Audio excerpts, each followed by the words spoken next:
Hi,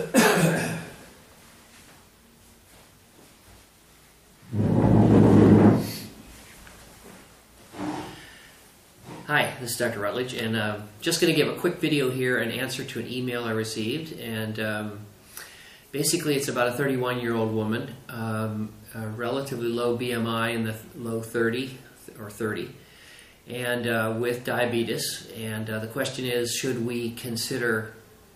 should she consider bariatric surgery for diabetes?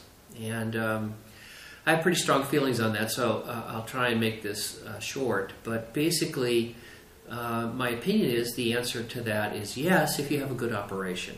And the reason is we can do an introduction by just saying how awful diabetes is. And I won't spend a long time, but imagine a lifetime of diabetes. If you're not diabetic, I'm not sure that you can really understand what diabetics go through.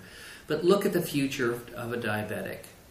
At some time, maybe early in life, but often by midlife, and certainly frequently before late in life, the diabetic faces potential blindness, heart attack, stroke, kidney failure, amputation, and death.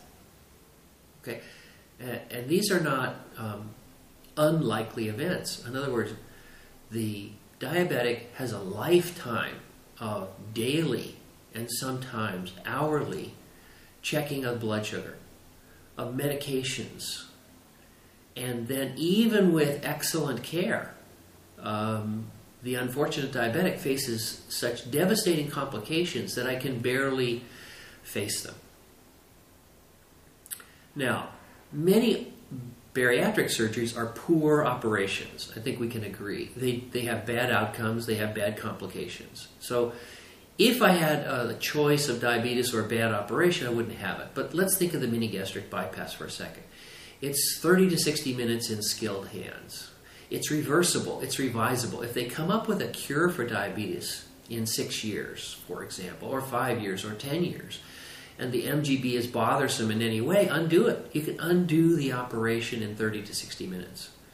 But imagine that you could have the diabetes cured. Imagine the potential protection from blindness, heart attack, stroke, amputation, kidney failure, and death in an operation that takes 30 minutes.